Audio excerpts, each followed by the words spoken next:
Notre Dame completed its first practice of the 2024 season, and Marcus Freeman's team made a great first impression. That's coming right up.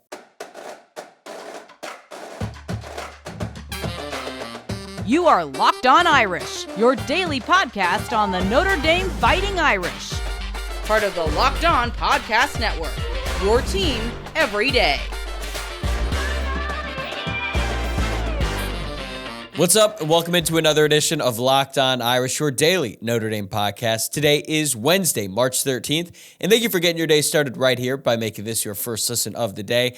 My name is Wojciak, and I am the host. I'm a Notre Dame alum and producer covering college football for Fox Sports, and you can watch this show on YouTube or listen wherever you get your podcasts. If you are watching along on YouTube, please like the video below and subscribe to the channel, or if you're listening to the pod, please take a moment to rate the show 5 stars, leave a review, and subscribe there as well. In just a moment here, I'm going to be joined by a great friend of the program, Tim O'Malley from Irish Illustrated. Tim was in attendance for Notre Dame's first spring practice, and even though it's just the first practice of what will be a very long season, there was still plenty to take away from the action. I feel like a few questions have already been answered. So without further ado, here's Tim.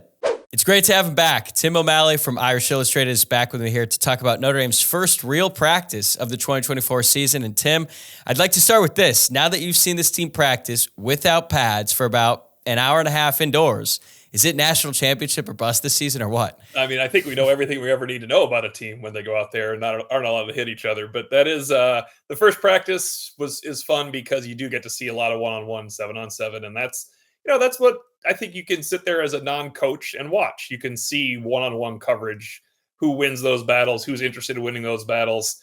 As long as you remember when it's one-on-one coverage and they have the whole field, that maybe the wide receiver should win some more battles than should the corner. But yeah, it was. I'm really looking forward to when we have pad scrimmage. This year, I think it's the big one. I think it's the jersey scrimmage we actually get to see in the stadium. That's a really big deal because that's where they go for like 90 snaps, and then there's a winner and a loser, and it's as competitive as it can get. So that will be the highlight of the spring. This was nice because you haven't seen them in a while. It was one practice, but the weirdest thing about it, everyone's in complete agreement. I know 4 has never mattered like this. 4 quarterbacks that threw the ball so well. If you had no idea who the starter was, you would have no idea who the starter was. Like you literally look at CJ Carr and thought, man, he might throw the best ball. And you look at Kenny Minchey and like, oh my gosh, look at that touch. And Steve Angeli had the best pass of the day. And then Riley Leonard had 3 of the second, third, and fourth best pass of the day. It was really impressive to see that. And it bodes well because you should have an option. You don't have 4 starters, but you have an option now. Yeah, I feel like the depth of that room is better than it's been in a really long time, 1 through 4, and it's probably going to be 1 through 3. But they've got 4 guys who are either ready to start for a Power 5 team or likely will be able to in short order. So obviously we're going to spend a lot of time talking about the competition to be the starting quarterback for obvious reasons, but I think the competition behind that, just to be the backup, even third string, is going to be really impactful. How do you think that room is going to look after spring? I know I'm not just basing this off of just one practice, but there's a lot of competition there. Well, CJ is the safest, obviously. I mean, CJ is the one. Riley Leonard and CJ are going to be there after the spring. That's all you really know is those 2 are going to be there after the spring. It'd be great if they can talk them into and entice the other guys to stay. It's not 100% necessary, though, if you think about it. Like, do you need next year Steve Angeli, Kenny Minchey, CJ Carr, and Deuce Knight? You can't keep them all at that point. Like, there's the better chance of keeping people as now because Riley Leonard's on a 1 year. As you said, though, they could start at Power 5 programs. When the other quarterbacks would show well, you'd think, I think he'd like to go start at Old Dominion or somewhere like that. That's a good thing for them. They should leave. These guys probably can start for a lot of Power 5 programs. It's too early to say that for CJ Carr, except he's really, really good and he's not going anywhere anyway. But I mean, Angeli showed he could start for a Power 5 program, I think, last year. That's fair. I'm not saying Steve Angeli's a playoff quarterback. But, I mean, Drew Pine's bouncing around Power 5 programs left and right. And I think Steve Angeli is a much more promising prospect than Drew Pine was because he's more accurate. He has a better arm and he's a better athlete. That doesn't mean you're better quarterback all the time, but it's a pretty good indicator. Right, and obviously the talk is going to be about Riley Leonard. That was a big acquisition, and that's what it was in the transfer portal, highly compensated. And I feel like with him, it's probably pretty difficult to evaluate him in practice, even with pads, because he's not going to be running full speed. He's not going to be getting tackled by the defense. And that is such a big strength in his game, his elusiveness, his ability to shake off defenders. So going into this practice and all the future practices Notre Dame has before they head to College Station, like, how do you evaluate what Leonard does in practice, knowing that maybe the best part of his game, he's not even able to use it on the field? Yeah, it is tough. I talked to Brian Kelly with that about those Zaire competition when he was going against Golson. How do you, obviously he's better off when the play breaks down. Malik Zaire and Everett Golson was a better passer. He's like, yeah, it's very difficult. You put him in situations. I think you want to see Riley Leonard throw better than the other quarterbacks. He should still throw better than the other quarterbacks to kind of assuage any worry. The key is that he passes the ball well. Notre Dame can beat teams on their schedule if Riley Leonard runs and is gritty and is tough. But if Notre Dame's going to win a playoff game, you're not winning gritty and tough because there's going to be athletes as good as Riley Leonard chasing him out there. So I think the standard for Riley Leonard is he better look like the best passer of the four, even though he's the best runner of the four. Yeah, that makes sense. And you brought up Brian Kelly, and I know this has been going on for a long time now, actually dating back to the Brian Kelly era. Can you explain the rationale behind starting practice before the students all go on spring break and then taking nearly 2 weeks off between the first practice and the second? 2 weeks is the most I've seen. The theory that Brian Kelly had and that Marcus Freeman picked up was you get a full practice in, you get all the film, you get the coaches time to talk and evaluate. The players take their break and they're back and they kind of hit the ground running. I don't know how the 2 week thing is weird because it's not just our next visit. It's not just our next practice. It's the next practice. It says practice number 2 on the schedule we have. And then like, it doesn't just list media practices. So it says like practice 2, practice 5 are what we get to see. So 13 days is a lot. I know BK thought it was a great, huge value add to the coaches to practice, go away for spring break, have fun, get home a little early, hit the ground running again. But yeah, 13 days. I'm sure it's just the schedule got really weird on them. But March 7th to the 20th of Wednesday is a strange break. But I think it helps the coaches.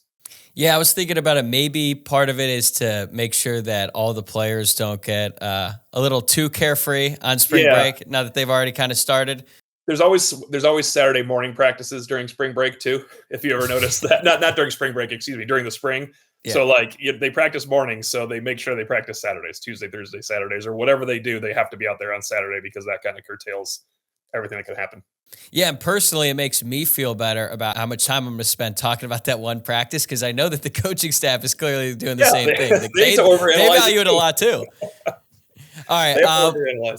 We talked a lot about the quarterbacks already. What stood out to you the most as you got to see this team on the field for the first time? Yeah, the receivers room was just so much better than it used to be, but it's also deeper. I think the most important thing was we've heard a lot of good stuff about Chris Mitchell, and I thought Jaden Mickey won the day versus Chris Mitchell until he got mossed by Chris Mitchell, and then he did. Because of that, I mean, it was a nice play by Mitchell, too. He just took the ball off the top of his head. But if you didn't know who Chris Mitchell was, you would think Jaden Harrison was Chris Mitchell at that practice because he goes full speed. I'm talking that guy practices very hard at full speed. And we were wanting to see more passes to the slot receiver because he was getting matched up with guys that couldn't guard him, like there were walk-ons and some linebackers and stuff. And then we saw Micah Bell. And we thought, oh, this will be a good challenge for Micah Bell. Let's see what's going on here. Veteran versus second-year guy. And if there's like a dump-off pass the other way or something along those lines. But Jaden Harrison shined in that practice. It doesn't mean he's a 50-catch guy. It just means he can be a weapon because he is very, very fast. I thought in the no pad situation, it was interesting how Jalen Steed was always paired with Jack Kaiser, whether he was Rover, Mike, or Will. I think that's probably what they want for Sneed to learn from.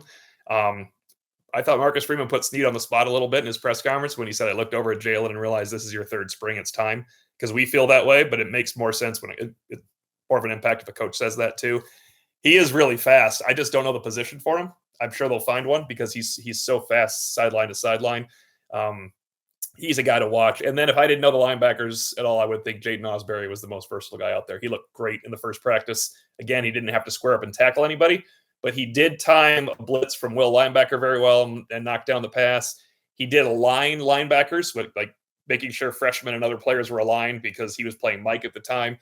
he's a guy that I was always been interested in. It's one of those selfish things. I ranked him like number 2 in the class behind Jeremiah Love. So I think until we're proven wrong, I like to be proven right, So I want to see Jaden Osberry secretly succeed, I suppose. But I think he'll be a player. And I said this on our podcast, an Irish Illustrated Insider. It is huge they have Kaiser back. They'd be better if they had JD Bertrand. But I'm ready for new linebackers. Everybody's ready for new linebackers, right? I mean, Bertrand started since the opener in Tallahassee in 2021. They recruited a lot of guys. It's time for somebody to be able to beat somebody out, and the only way was to get him in the NFL because he works too hard to be beaten out in college. Yeah, I agree with a lot of what you said, and I have several follow-ups. But I want to start with the receiver room because we knew going into the spring that they'd be in much better shape than they've been in recent years based solely on the amount of scholarship guys in the room. Like 2 years ago, they couldn't even get through a full practice because they only had, I think, like 3 guys on scholarship. Joe Wilkins got hurt during that practice. We're like, oh my God. Yeah. They almost had to poach some guys off the interhall squads, it felt like at the time. But now it seems like they have legit dudes in that room and guys like Jaden Thomas, Jaden Greathouse, newcomers, Chris Mitchell, and Jaden Harrison. Plus, we haven't even mentioned Jordan Faison and Bo Collins, who aren't really able to do all that much in the spring practice for different reasons. But last year around this time, we heard that the room was much improved. Again, very low bar to clear. Now it seems like they could even be a strength. Like, what's real and what's not when you look at the receiver room? I do think it could be a strength because I think there's 6 possible starters in this room, and that's a lot. Now, if you had Michael Floyd, Golden Tate, and Jeff Samardzija, there'd be 3 possible starters. So let's be fair. If you had an old LSU or Alabama room, you wouldn't be saying, hey, maybe Bo Collins and Jaden Harrison are going to start. But at Notre Dame, these 6 guys, I think, can start and help you win. And Micah Gilbert will one day. The best thing about Micah Gilbert this year is they don't need him to be a 20-catch guy like Rico Flores. He could be like that October call-up where all of a sudden Micah Gilbert has improved so much, he makes his way into the rotation. So they can have a legit rotation, and I think they're going to need it. That's the difference is Denbrock will likely lean on 11 personnel, the 3 wide receivers. If you're going to do that, you need backups for them. I keep saying that, but of course, Mitchell Evans and Eli Raritan and Cooper Flanagan are very good. But I just think in this era, if you have the receivers, you do it. You rotate your tight ends in. Fully healthy Mitchell Evans will be in the lineup all the time. We saw that get, man, talk about a change of opinion from everybody in the world that's ever watched from this point last year to now. Like he also did it in the biggest games when other people were failing. I think that's kind of what endeared him to fans. But yeah, I think the wide receivers can be a strength. The tight ends, I'm concerned because there's 5 ACL tears and a broken leg and concussions in that room. It's crazy how many injuries they've suffered. If healthy, we know they'll be good. Let's be honest. Are they all going to stay healthy? Probably not, which puts you a little bit of stress, but not with these wide receivers. It helps a little bit. Yeah, I actually want to give you the opportunity to clarify something with Gilbert and Cam Williams because I actually remember, when Cam Williams first committed to Notre Dame, it was a big, big deal. He was a really highly ranked wide receiver, not that far from campus. And then Micah Gilbert committed. And then sort of later on in the recruiting cycle, you started to hear that Gilbert was actually going to be the more physically ready of the two as a freshman, even though Williams was rated higher than Gilbert. And now, after one practice, it seems like the general consensus here is that Gilbert is going to play this season. Williams is not. I think that after last season and what Notre Dame went through with Braylon James, there are some fans who are cautious. Why do you think Gilbert is more ready than Williams? And could you explain why Williams, like your future outlook on him, isn't changed that much, even if he's not ready to play this season? Yeah, we heard early in the process from Notre Dame coaches, like actually Gilbert's more polished than Cam. Gilbert will come in game ready, but Cam is unique speed, unique skill set. They love Cam Williams, but they even warned before they had to warn that Gilbert was more polished. It was one of those odd things. Like you normally say that in the spring. They said it to Tom Loy on our pages. I think it was Coach Freeman. He used the word raw immediately for Cam Williams, and I can go back and find what he said about Gilbert, but it was Gilbert's ready. He's like sneaky fast. He's faster than his time is listed. And the first word was raw for Cam Williams, but then he got into 4.4, legit 4.4 speed and his size and everything. The best of Cam Williams is in the future, and the future is probably 2025. I'm not saying 2027, but I just think Micah Gilbert could play if you needed him. He played good competition. He's a polished player, and he's ready to go. We hear raw for Cam Williams. We heard poor for Braylon James behind the scenes. Like we heard bad. It was bad. And then it got, I think in August, we were looking at him like, he's not that bad. Like they have him on 4th string, but he's beating the walk-ons. He's beating a couple guys. And I guess that was improvement from April to August. So, and I'm not saying Braylon James can't be good someday. It's just that if he doesn't want to wait, and he's not going to help you, and you're bringing transfer portal people anyway, you have to live this era of letting someone go, not letting them go, but you have to feel it's okay that he leaves and tries to become good somewhere else, because they don't have until 2026 after the wide receiver room last year. They have to have good wide receivers right now. Yeah, without a doubt. And I think that's one key difference between Williams' situation and Braylon James, outside of just their talent, skill set, everything like that. But last year, it was a giant red flag to me when Rico Flores, Jane Greathouse were playing a lot early on in the season as true freshmen. And then a guy like Jordan Faison, a walk-on receiver who played on the lacrosse team, starts getting real reps halfway through the season against Louisville. And all the while, Braylon James isn't seeing the field at all. And I know we had heard a lot about his speed and his athleticism in the spring. And I was like, look, if he's not getting on the field at all, that's probably not a good sign. And then sure enough, he ends up leaving. But yeah, it just feels like they needed him too, Tyler. They needed him. Yeah. It was at one point, they had 3 scholarship receivers playing against Duke, and Merriweather had a bad hamstring. He was gutting it out. Like, how does he not come in for 5 plays? He is fast. I understand that's not how sports works. Like, can he run a fly route? But when you have all injured players and no scholarship players, maybe he could run one fly route for you just to go down the field. It was weird they couldn't trust him to get in the game, and that was my indication. Like, wow, that's not happening this year. Right. It was almost like, could he come in the Chris Brown package from 2012 where he's just, hey, this guy's really fast, go deep, make a big play in a big game. Couldn't even do that. We'll be right back with Tim O'Malley to talk more about Notre Dame's first spring practice. But before we get to that, I want to tell you about eBay Motors. Passion, drive, and patience. What brings home the winning trophy is also what keeps your ride or die alive. eBay Motors is everything you need to maintain your vehicle and level it up to peak performance. From superchargers, roof racks, exhaust kits, LED headlights, and more, whether you're into speed, power, or style, eBay Motors has got you covered. And with over 122 million parts for your number one ride or die, you'll always find exactly what you're looking for. And with eBay Guaranteed Fit, your part is guaranteed to fit your ride every time or your money back. Because with eBay Motors, you're burning rubber, not cash. With all the parts you need at the prices you want, it's easy to turn your car into the MVP and bring home that win. Keep your ride or die alive at ebay.com/motors. eBay Guaranteed Fit, only available to U.S. customers. Eligible items only. Exclusions apply. All right, I want to stay on the offense and talk about the offensive line. Now, I have a rule that I don't read too much into anything when it comes to both lines of scrimmage, honestly, offense or defense, when they practice without pads, because there's just not a whole lot that you can do or see from either position. But I do think the roll call is important, and Notre Dame ran out with the same starting 5 that they had in the Sun Bowl with Jagasaw, Coogan, Craig, Shrouth, and Tosh Baker lined up left to right. That makes sense to me, but the one thing that doesn't make a whole lot of sense to me is how Emil Wagner somehow lost 7 pounds from his last listed weight. And you pointed this out on Irish Illustrated, and we have no reason to believe that Notre Dame would lie about that, right? Because if he did weigh more, they would want to advertise that. He's listed at 281 pounds right now, and that's simply not big enough to be the starting tackle at Notre Dame. So unless something drastic changes here, it seems like Tosh Baker has pretty much already locked up the starting right tackle spot, or am I reading too much into that? I mean, even if he's not 281, he's obviously not 301. Emil Wagner, right? I mean, they didn't have a weight gain situation unless they just totally screwed up the. As someone pointed out on our board, ND Fan 69, I think is his name. He's like, I think it's very possible that an assistant to the strength and conditioning coaches and an assistant to the SID could mix things up here. But I think it would be corrected pretty quickly because you know what? They can correct things online now. It's not just on a roster that you get. So 281 would be too small. I did not expect that. I thought Baker was fine against Oregon State. If you put all of Baker's play together, though, let's just throw out 2021. It wasn't fair. He shouldn't have been out there as a redshirt freshman against Wisconsin, but he's never looked exceptionally adept in pass protection. I would just feel that I know that we know they went to the portal. They attempted to go to the portal in December for a tackle. That means they wanted a tackle. It doesn't mean they don't believe in Tosh Baker, but it means they don't fully believe in something they have at tackle.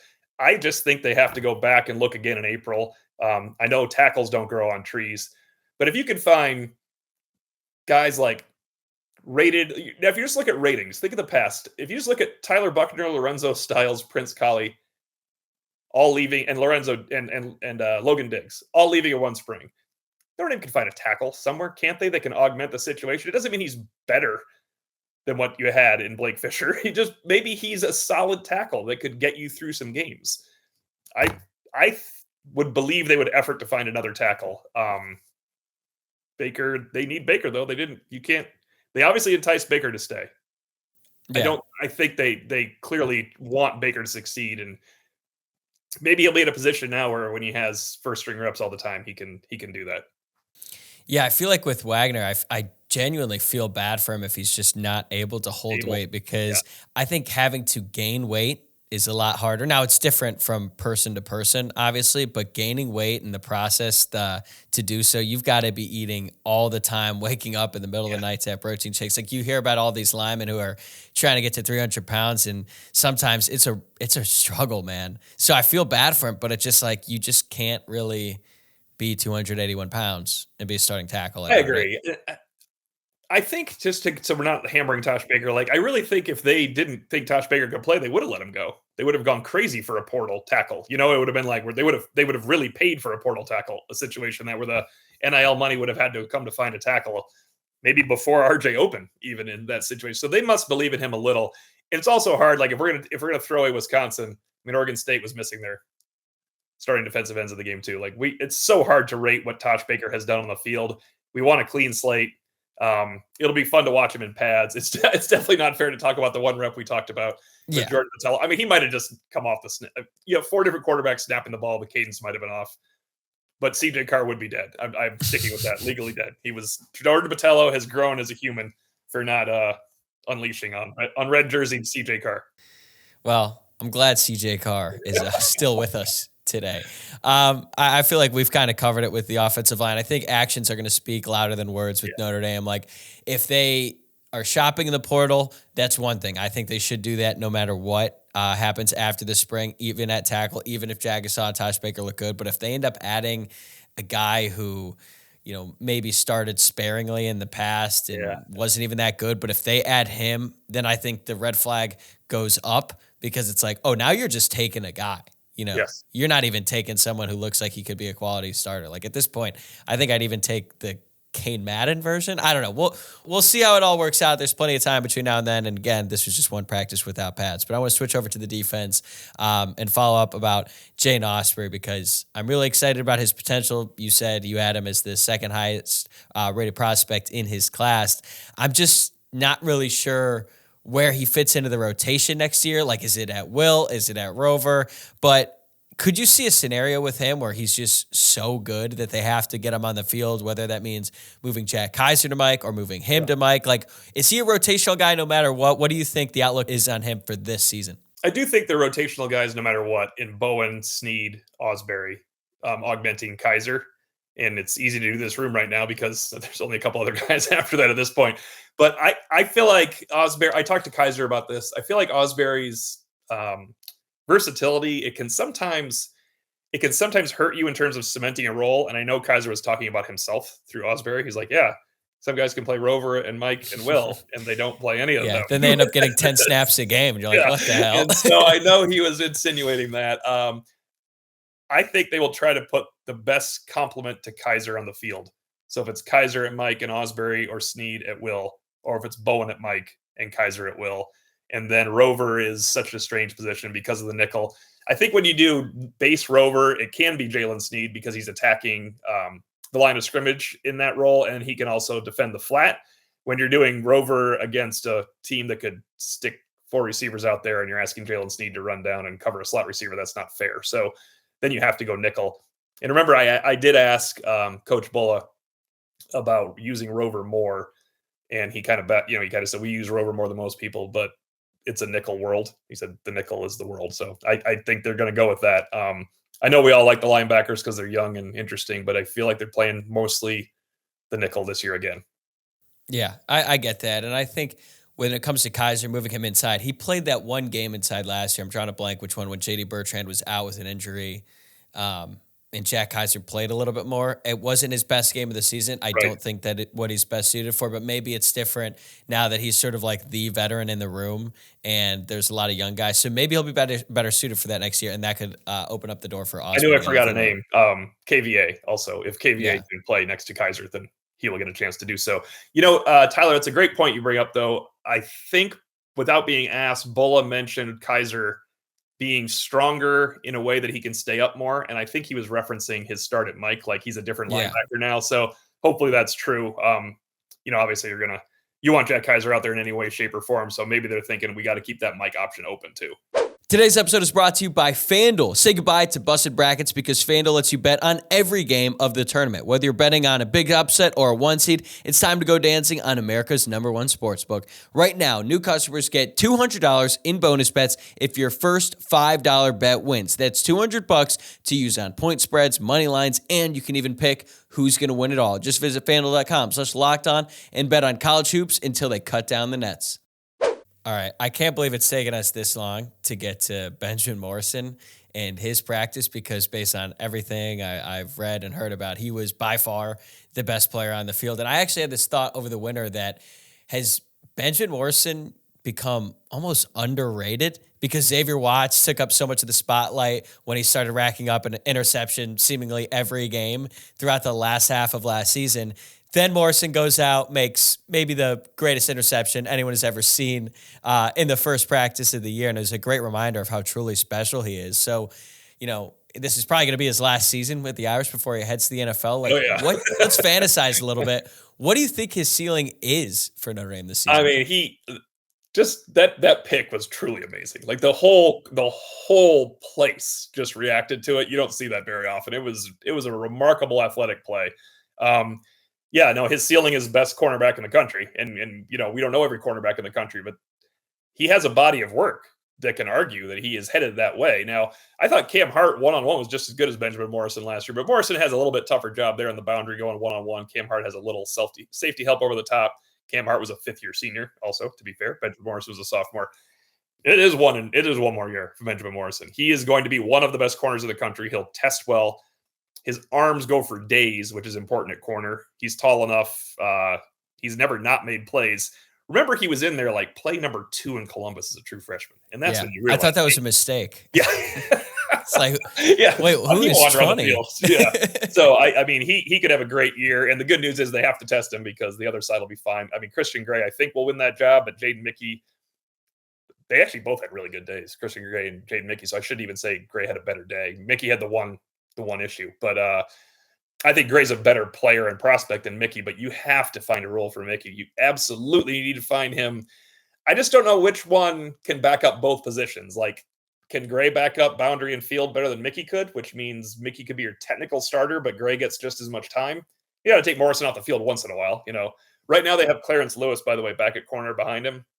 That's not a prospect for a lot of playing time, by the way, when you're the number 5th-year senior corner behind Benjamin Morrison, but I think he knows his role. Lewis will be involved in the defensive secondary.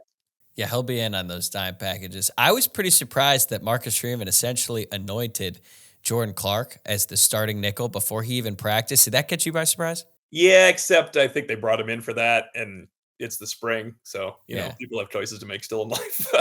Sure. I think it was. Clarence Lewis is the reserve. I believe they brought Lewis back to be a reserve as a nickel, safety, and corner. He can help. He can play dime. If Clarence Lewis is just the 6th defensive back, that's great. He started a playoff game. It's amazing.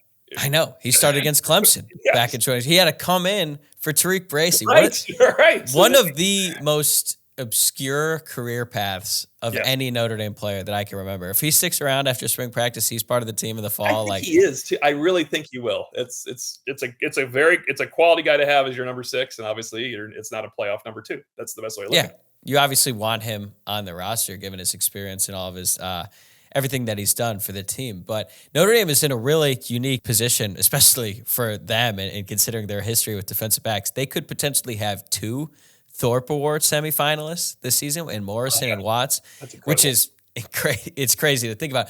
But they also have to break in essentially 3 new starters because they're going to have the safety spot opposite Watts still open. The nickel, even though Freeman said that Clark is the one right now, he would be a new starter. And then whoever wins that battle between Mickey and Gray. So it's great that they have 2 really, really quality players in Morrison and Watts. But I think it's fair to be at least not concerned. That probably sounds a little bit too negative, but definitely intrigued by the way the rest of the position group shakes out. How do you think it's going to work? I agree because Rod Hurd has to start at safety. Yeah. I just wrote about it yesterday. Talich and Schuler are both good players. They're going to be good, but Notre Dame's looking to win playoff games. So you want to have a veteran safety back there that can do everything Al Golden wants them to be able to do in the secondary. Cam Hart is a better player than Thomas Harper, obviously, pro prospect and college player. They might be better off with Christian Gray and Thomas Harper this year than they would be with Cam Hart and Jordan Clark. Does that make sense? Yeah. I think you need a really good nickel, and Thomas Harper was a very good nickel. He's underrated. He had the weirdest ending to his career. You're not good enough to skip the bowl game, man. That was just a strange situation. I don't know what he was thinking. We got to have rules for this. Yes. It's gotten out of control. Injury it's the cool thing to maybe do. Like Maris had a lot of injuries in his career. That's possible, but I think they'll miss Thomas Harper. I'm hopeful we're wrong that Jordan Clark can be as good as. If Jordan Clark is as good as like Tariq Bracy when he was getting good, not his final year, but he was kind of underrated his true senior year, I guess you want to call it that, in 2021. That would be great because the rest of the secondary is way better than it used to be in 2021. So that would be huge. Yeah. Look at that Thomas Harper. Like if JJB can play in the bowl game, you should play as well. Also, I think it caught Freeman by surprise because he's like, yep, this is everyone who's opted out. And then it's like, where the hell is 13? I think we definitely got to figure that situation out, not just for Notre Dame, but really all of college football. I think it might be worse elsewhere, actually, still. So. That's true. That's true. And when it comes to Jordan Clark, like, look, I'm not saying he should have practiced or anything like that. And now we're starting to hear, the reason he struggled so much last season is because of an injury. Like, as a Cleveland Cavaliers basketball fan, it kind of sounds like whenever Steph Curry had a bad game, like, oh, he's hurt. Like, is he hurt? Or did he just have a bad game? Like, I don't know. Maybe I'm getting probably a little over my skis here, but I think it's something to keep in mind. You are the first podcaster or human to compare Jordan Clark to Steph Curry, by the way. So Hopefully, yeah. Maybe the best case scenario is I'm not the last. If you get to do it one more time, then Jordan Clark had a heck of a year. Exactly. Okay. Last question before we let it go. We talked about this before we even started recording. A lot of times it's really important to remember the context. Like it's only one practice. Don't want to read too much into it. But then, Benjamin Morrison goes out and makes a play like that. And that's just going to be an unforgettable moment throughout the rest of the season and beyond. And it's just a great reminder of like, hey, what you see in practice is sometimes what you get. You've been doing this for a long time now. What are some other unforgettable practice moments that you can remember? And they could be either good or bad. I know the Kevin Austin practice from 2020 comes to mind. that was a great practice. But we can't only talk about Kevin Austin practices anymore. But that was March 5th, and we didn't see another practice until August of 2021. Yeah, you barely saw Kevin Austin. We barely saw Kevin Austin until then too. So that was a great day by Kevin Austin. People will go back. I remember Aaron Lynch as a early enrollee freshman was just dominating a physical drill where you have to shed the block and take on the runner. And we all wrote about it. And Diaco actually came up to us afterwards. He's like, you're supposed to engage the lineman. That's why he kept getting away from the guy. Like it's a situation where we don't know what we're watching, but coaches do. Because he literally could not be touched. But you're supposed to actually physically engage. Like that's the point of the drill. Yeah, and he was just like slipping every block and making every tackle. And we're like, oh my God, he's unblockable. Well, he's cheating is also part of the unblockable thing. Also early on in BK's tenure, there's one good, one bad. Well, they're both, one's funny and one good. Okay. I think it was Danny McCarthy. It might've been Kyle. I think it was actually Danny McCarthy in Oklahoma. Back in the old days, they were doing Oklahoma drill at the goal line, and he absolutely laid out Sierra like concussion for sure. And that was 2010. So back then, you weren't automatically, being looked at by doctors because Sierra Wood was in the next play. You were getting dinged. No, literally, it was like BK was mad. Like, get him off the field because he fumbled. He also fumbled. That was part of it. So that was something. And I realized, wow, this new coach he's kind of tough on people right here. So that was a good moment. In August of his first year, Shaq Evans did something wrong on a swing pass, and Brian Kelly corrected him very loudly. And Shaq Evans flipped off Brian Kelly, and he transferred a week later. I was going to say, I haven't heard the name Shaq Evans, the Notre Dame Shaq Evans, in a really long time. So I was wondering where you were going with that. I was shocked. It was amazing. There's three of us sitting there. We're just like, what just happened? And he transferred a week later. He could have helped Notre Dame too, actually, but not if you flip off the first year coach. True. That's tough to come back from. Obviously, I love the guy, but the Brandon Wimbush net situation is the most famous practice of all time. We're not going to go back there, though. Really fun one. Kyle Rudolph mossed Manti. Like Manti later in his the career? End zone. Kyle Rudolph did a Randy Moss jumping over Manti in the end zone, taking it off the top of his head as a sophomore so it'd be sophomore versus junior, I guess, for a touchdown. We were like, holy cow, that kid is for real. But Kyle Rudolph, when he walked on the field, was already in the NFL, so you knew that was a guy. And then I think the number one practice moment we always reference is when Pete Sampson and I reported to a spring practice in April of 2011, maybe late March. And we were just standing there watching people walk in for a reason because we heard Aaron Lynch wasn't going to be walking in and he was going to leave. And when Aaron Lynch didn't walk in, we didn't walk in either because we knew the story was go write that story right now. Aaron Lynch is transferring. So never before have we watched people walk in and had as much of an importance going on in our lives. So we always joke when people are walking in now, is Lynch there? Is Aaron Lynch there? But that was a big deal. Such a big deal. You go write the story instead of walking into practice. That was a huge deal at the time, and to think that Notre Dame's defensive line was actually able to handle that in the season after, that was the national championship year, right? National championship run, yes. That was the next year. That was the ensuing season. Like, they didn't miss a beat. It gave Capron Lewis Moore, right? And he was the captain that year? Yeah, he was a big deal, too. I mean, he had a really good year, but Lynch was, obviously, you want both, but that was a marriage that was never going to work, the Aaron Lynch and Notre Dame marriage. Yeah, it sounded like that one didn't necessarily get off to the right foot. But all right, you could read all of Tim's work at Irish Illustrated, and you can listen to him on his podcast, Irish Illustrated Insider. Thanks so much for coming on, man. This has been great, and we'll have to do it again soon. Thanks, Tyler. Always appreciate it, especially we can analyze one practice and make it the most important thing that ever happened in the spring. Before we wrap up the show, I wanted to give a quick shout out to the Notre Dame women's basketball team for winning the ACC tournament. It's an incredible accomplishment for Coach Neil Ivey and her squad, who have battled through so much this season. So congrats to them, and I can't wait to watch them in the NCAA tournament. But on that note, that's going to do it for today's episode. Thanks again for making Locked On Irish your first listen of the day. I'll be back here every morning the rest of the week to break down the biggest position battles on both sides of the ball, starting tomorrow with the offense. In the meantime, please subscribe on YouTube or wherever you're listening to the podcast, and don't forget to follow the show on social media. You can find the X account at Locked On Irish. Instagram is at Locked On Irish Pod, and you can find my personal X account at Tyler WOJCIAK. I'll see you guys tomorrow.